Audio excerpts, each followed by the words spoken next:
Hey there, this is Samrangi Roy. Welcome back to my channel. This video is going to be all about my top 3 favorite books.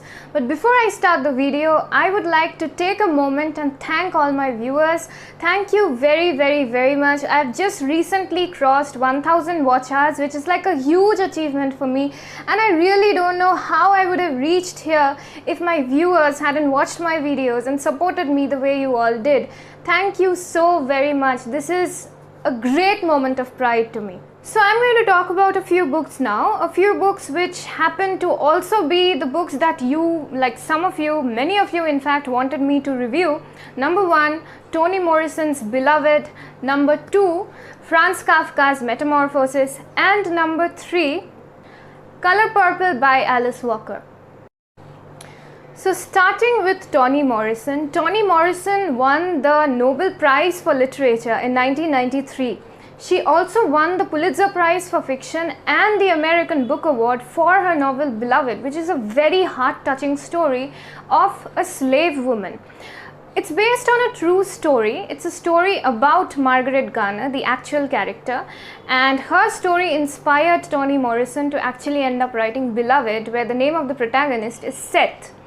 So it's a story about Margaret Garner, and Seth, who is modeled after Margaret Garner, worked in the Kentucky plantations, and she was under a very cruel master. It was not just her, but there were many other male slaves who worked alongside her in that plantation, and they had a master, the school teacher, who used to be extremely cruel. And that's why all of these slaves, one day they decided to run away, and that is how Seth also managed to escape the plantations. And then she ran away to 124 Bluestone Road, which also happened to be her husband's home, where baby Suggs, the mother of Seth's husband, she lived. So she ran away from Kentucky with her infant Beloved to baby Suggs's house in 124 Bluestone Road, and that is where she lived thereafter. So Beloved was not just her only child. She also had 2 other sons, Howard and Bugler, and after Beloved she had another daughter whose name was Denver. However, what is tragic about this entire story is that after Margaret Garner, the character who was modeled after Margaret Garner, that is Seth, after she ran away from the plantation and sought refuge at baby Suggs's house, and that too, it was not her own house, it was a house that was given to her after she had completed her tenure in slavery.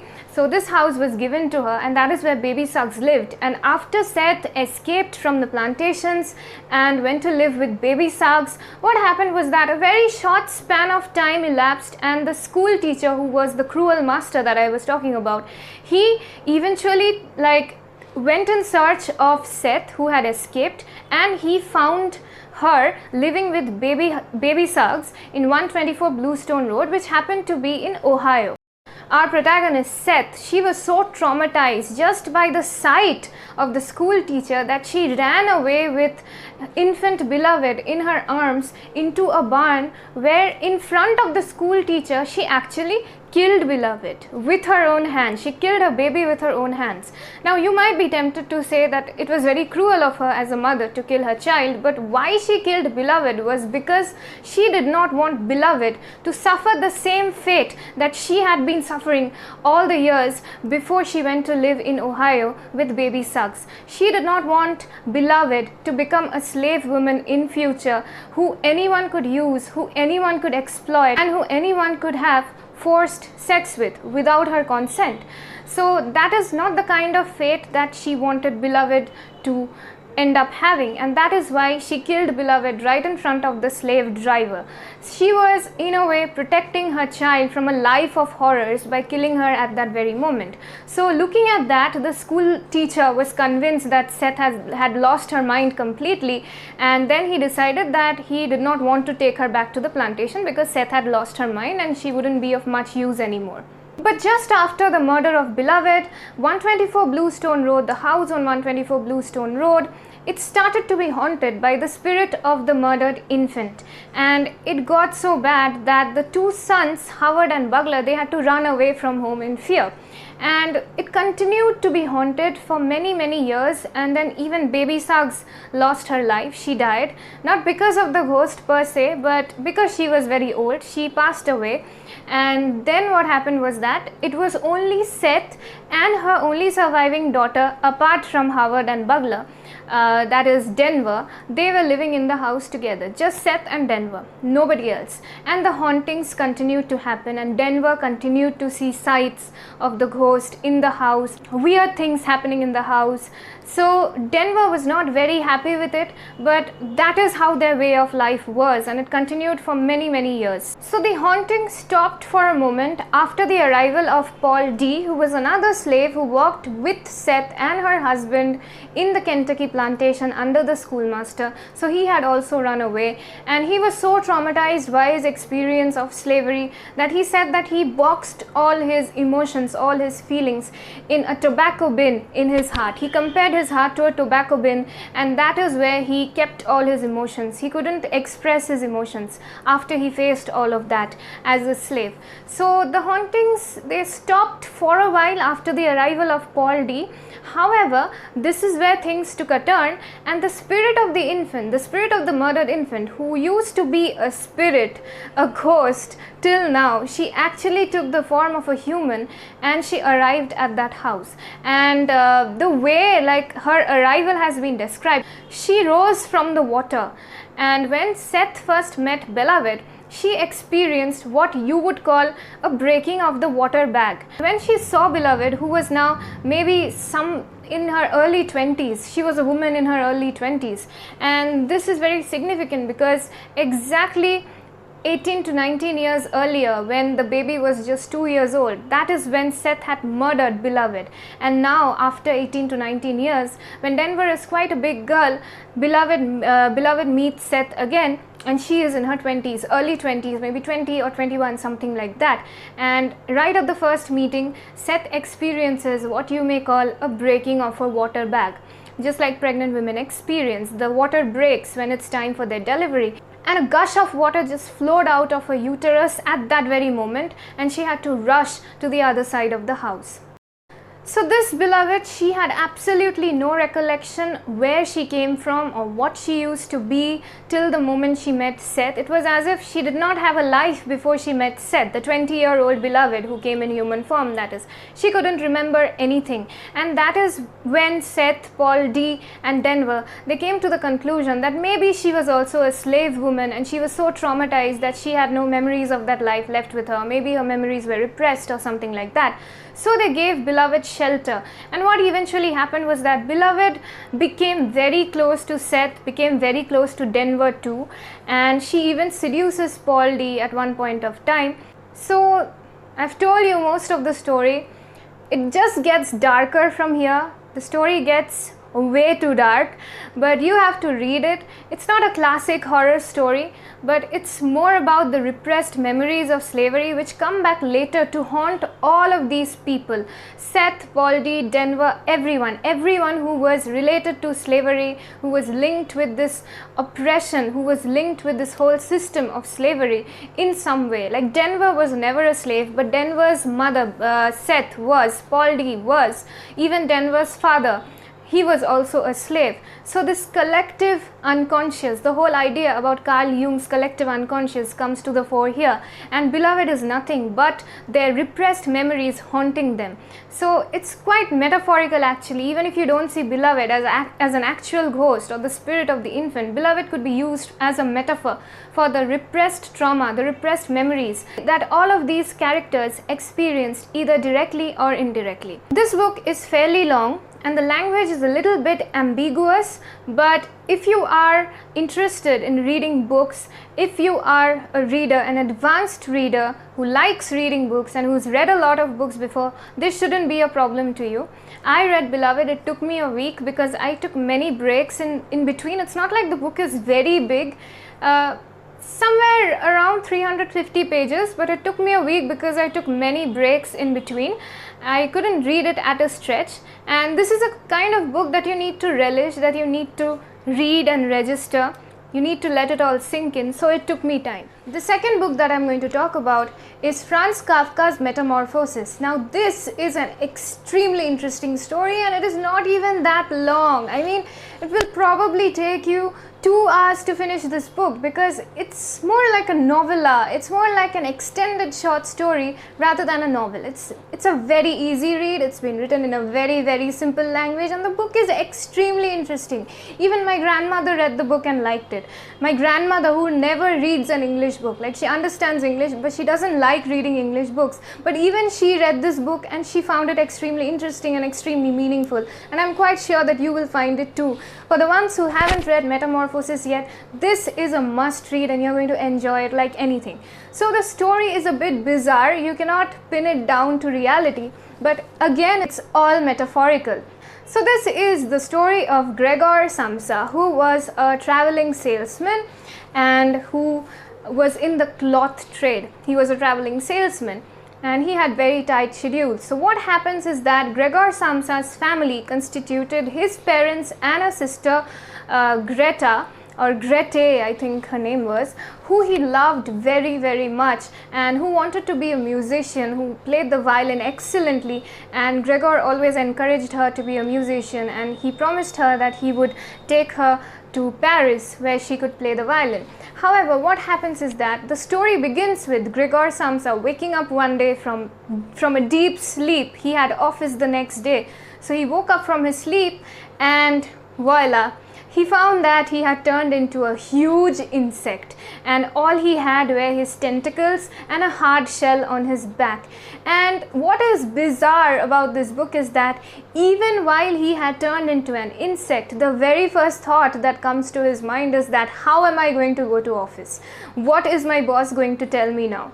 So he had transformed into an insect, and that is his very thought. It's bizarre. And then what happens is that while he is in his bed thinking about how he's going to get up, how he's going to make his way out of the door and eventually reach his office, what happens is that a clerk from the office, the manager, I think, not the clerk, the manager from the office is sent to Gregor's house by his boss to check why Gregor had been so late, why he was not coming to office. This is extremely weird.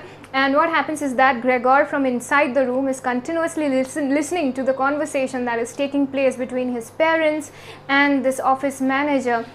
And he is trying very hard to actually get out of his bed, and he's just rolling over his back, and he is an insect now. He doesn't quite know what to do with his body. He doesn't even know how his body functions or even looks like.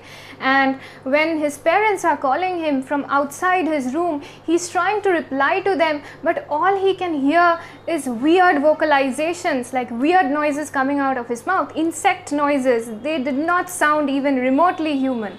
So this was all happening, and then suddenly what happens is the door opens. Somehow he makes his way to the door and tries to open it, and the office manager looks at his insect form, the huge insect form. He had actually transformed into an enormous insect, not a normal insect, an enormous human-sized insect.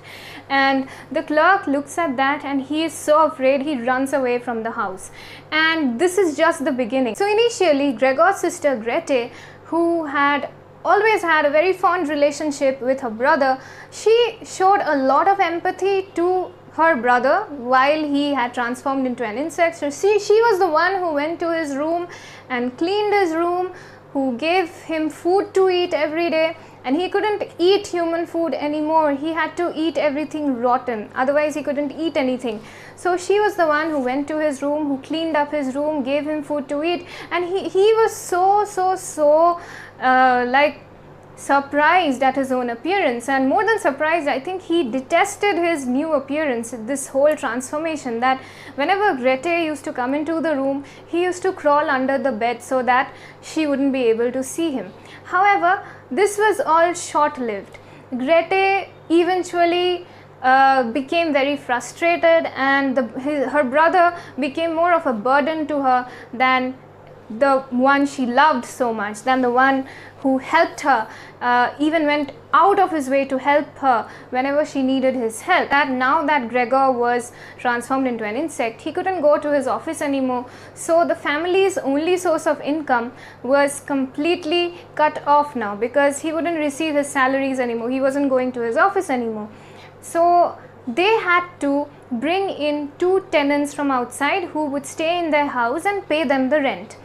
And what happened is, everything was fine initially, but then one day Gregor, from inside his room, he heard his sister Grete playing the violin to these guests, to these tenants, and he was so moved by that the door was open. Like, Grete and the charwoman who walked in their house, they used to keep the door open for Gregor to have some connection with the outside world, because he was so isolated, sitting in his room all day as an insect. So the door was open and he made his way out of the room towards Grete, and these tenants, they saw this huge insect and they were so disgusted. They complained that their house was very unhygienic, and they left the house at that very moment. So their only source of income, that was the rent that these tenants paid, that was also gone now. And Grete, this was the first time when Grete expressed her frustration out aloud, and she told her parents that we need to get rid of it meaning the insect who was her own brother. And after that, there was this cat and mouse chase between Gregor Samsa, the insect form of Gregor Samsa, and his father. His father was always cruel to him right from the very beginning. His father never wanted to understand what Gregor was going through. His father did not want to come to terms with his predicament. What the father now did was, he was also so frustrated, so angry, that he started throwing apples at Gregor, like really hard round apples at Gregor. And one of those apples hurt Gregor at the back so much that he needed a very, very long time to heal from the wound, and eventually he died out of starvation. And after he died, what these people did was that they got rid of him, and then they took a trip on a bus around the town, around the city, whatever it was, I don't really remember. But the parents and the sister, they confessed feeling very, very relieved after Gregor was dead. They confessed feeling very relieved, it was as if a huge weight had been taken off their shoulders. And for the first time, the parents now looked at Grete and they realized that she had blossomed into a very beautiful and voluptuous young woman, and they believed that they soon needed to look for a suitable match for her. So this metamorphosis that is happening, it was not just about Gregor transforming into an insect. This transformation was also about Grete, who used to be a very fond and affectionate sister, but was now a woman, a very practical and logical woman, a hard-hearted woman in fact. So she had blossomed from a teen to a woman who was all set to get married. What is interesting about this story is that, like, ever since Franz Kafka wrote it, any kind of world where an individual finds himself at a loss, a world that one cannot relate to, that kind of world is known to be Kafkaesque. It's a term that is used for such worlds where the individual feels like as if the universe has plotted against him in some way, and he cannot find himself relating to that world in any way. He cannot find his feet firmly planted on the ground. He cannot make sense of that world or what is happening to him. It all seems very personal, but eventually he really realizes that it's all very impersonal. But the nature of the events, the nature of the things that, the circumstances, the situations that the individual finds himself, herself or themselves in, it's very, very weird, it's very, very difficult. So it almost drives them insane, and that kind of a world is known to be a Kafkaesque world. And this term has been created out of the experience that readers usually got when they read any work written by Franz Kafka. And another interesting thing about this novel is that Franz Kafka received fame for this particular story not quite as much when he was alive, but after his death. So all the recognition that he received was posthumous, and he had actually asked his friend Max Brod to burn all his manuscripts, all his letters, everything he had ever written after his death. But Max Brod went against his wishes and actually published all of these works. And even the relationship between Gregor Samsa and his father, which was always bitter, that kind of reflected the relationship that Franz Kafka actually had with his own father. And then there's another very, very interesting fact about the novel, and that is Karl Sternheim, who received the Fontaine Award in 1915, I think. I'm not very sure about the date.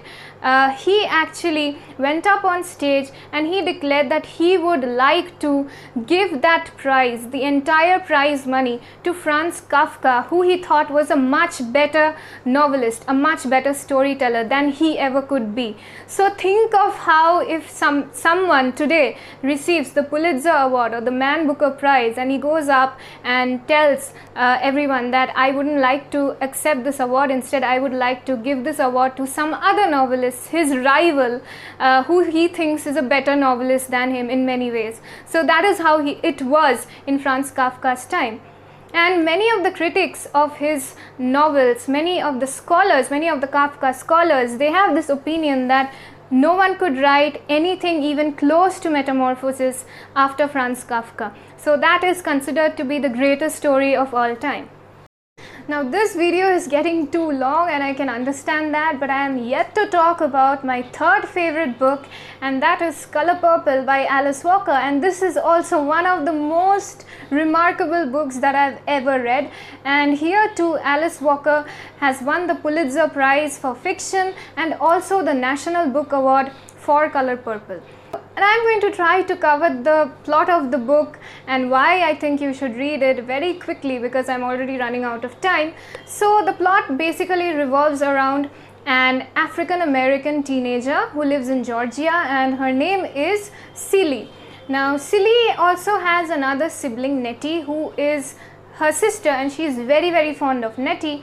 Now what is very touching about Celie's story is that her father rapes Celie, and he's done this many times, and Celie has even gotten pregnant twice because of that.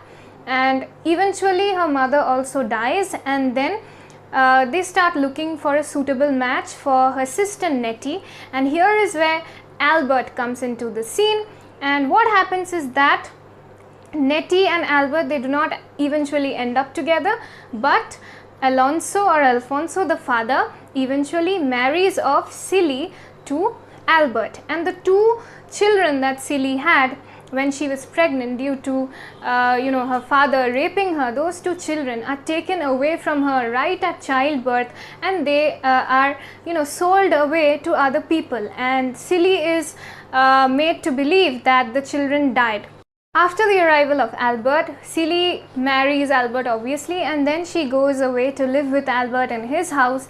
And the novel is written in a series of letters. It's an epistolary form where the novel has been written through a series of letters to God and a few letters in between to Celie's sister Nettie.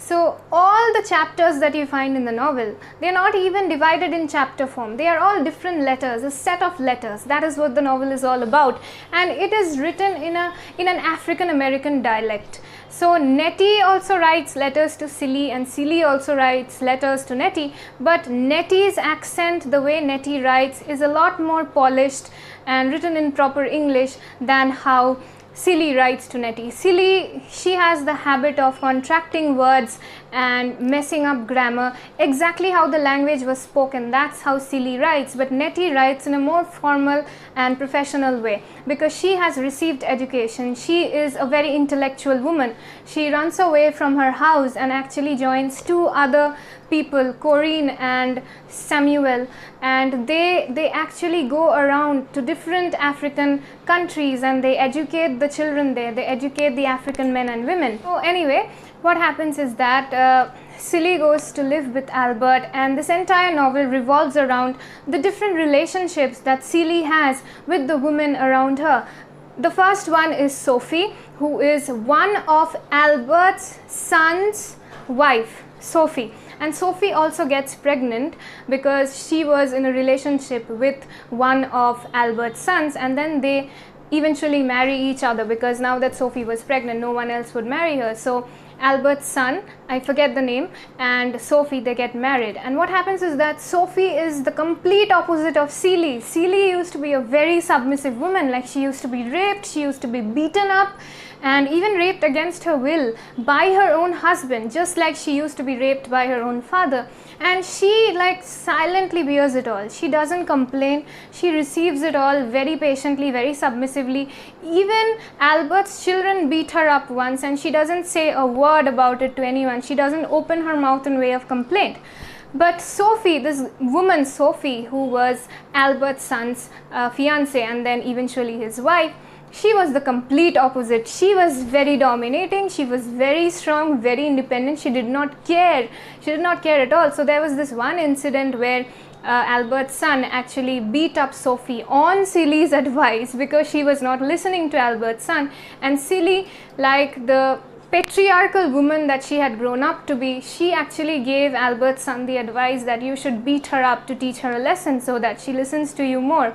And that is when Albert's son, he goes and beats up Sophie, and what happens as a result is that he ends up with a black eye because Sophie did not just stand there and take it all. She hit back and they got into a fist fight, and Albert's son is the one who sustained most of the injuries. And then what happens is that Celie feels extremely guilty for having suggested to Albert's son that you should beat up Sophie. And eventually she even confesses this to Sophie herself, and she realizes how wrong she was. And then these two women, they have a very, very fond and affectionate relationship with each other. And another interesting thing about this novel is that this man Albert, he had a mistress who was Shug Avery, and she was an extremely talented singer.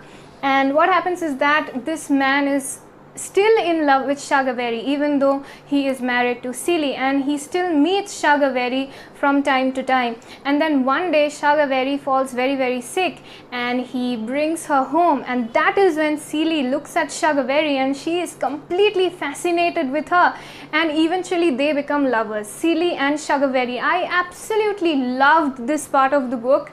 I was in love with their relationship, the kind of relationship they had and how it developed. So it's extremely fascinating. If you haven't read Color Purple, please go ahead and read it. What ultimately happens in Color Purple is that it's mostly like a coming of age novel where Celie, after having faced various hardships, she actually leaves Albert, and then she is ultimately successful, and she also reunites with her two children who were taken away from her at childbirth, the two children that she had from Alfonso, the father. And here is another interesting thing. Later, through Nettie, Celie also gets to know that Alonso or Alfonso, who she believed was her father, was not her father at all. Their biological father was lynched to death. He was a very good man and he was lynched to death. And this was another man, Alonso or Alfonso. He was not their father at all. Ultimately, Celie becomes a successful woman. She has her own shop which sells tailored pants or something like that. And she keeps up the relationship with Shug Avery, and with Albert too she has a friendship sort of thing going on, but they are not together as husband and wife anymore. So these are the three books that I absolutely loved, that still remain my top 3 favorites, and I think everyone should read these 3 books. Beloved and Color Purple are similar in many ways, not completely similar, but in many ways they have the same sort of tone.